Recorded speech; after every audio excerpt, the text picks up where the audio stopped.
લોકસભા ચૂંટણી 2024 માટે આજે ગુજરાતની 25 સીટ પર મતદાન પ્રક્રિયા હાથ ધરાઈ છે. સુરત સીટ બિનહરીફ થઈ જતા ભાજપને ફાળે ગઈ છે. આમાં 25 સીટ પર ભાજપ અને ઇન્ડિયા ગઠબંધન વચ્ચે જંગ જામ્યો છે. ત્યારે નવસારી લોકસભા બેઠક પર ભારતીય જનતા પાર્ટીના ઉમેદવાર અને ગુજરાત પ્રદેશ ભાજપ પ્રમુખ સી.આર. પાટીલે મતદાન કર્યું હતું.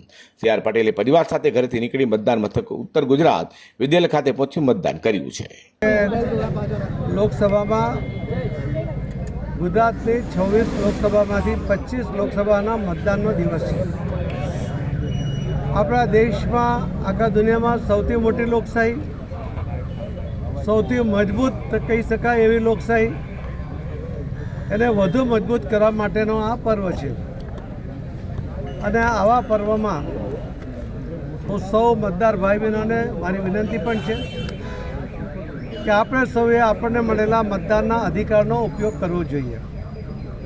જે યુવા મતદારો કે જેમને પહેલીવાર મતાધિકાર પ્રાપ્ત થયો છે, એમને પણ મારી વિનંતી છે કે એમણે પણ પોતાના મતાધિકારનો ઉપયોગ કરવો જોઈએ. લોકશાહીને મજબૂત કરવા માટે આ પ્રયત્ન છે અને એ પ્રયત્નમાં બધાએ પોતે ભાગ લેવો જોઈએ. જે દેશોમાં સરમુખત્યારશાહી છે, લશ્કરી શાસન છે, ત્યાંના નાગરિકો આ લોકશાહી માટે અને મતાધિકાર મળે એના માટે તડપતા હોય છે.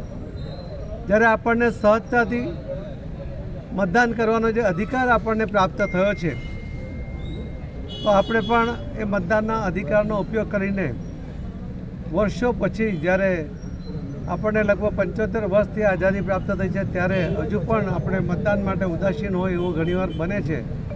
એ ના બને અને કોઈપણ સંજોગોમાં આ મતદાનનો અધિકારનો ઉપયોગ થાય એવી મારી સૌ ભાઈ બહેનોને આખા ગુજરાતમાં સૌને મારી નમ્ર વિનંતી છે.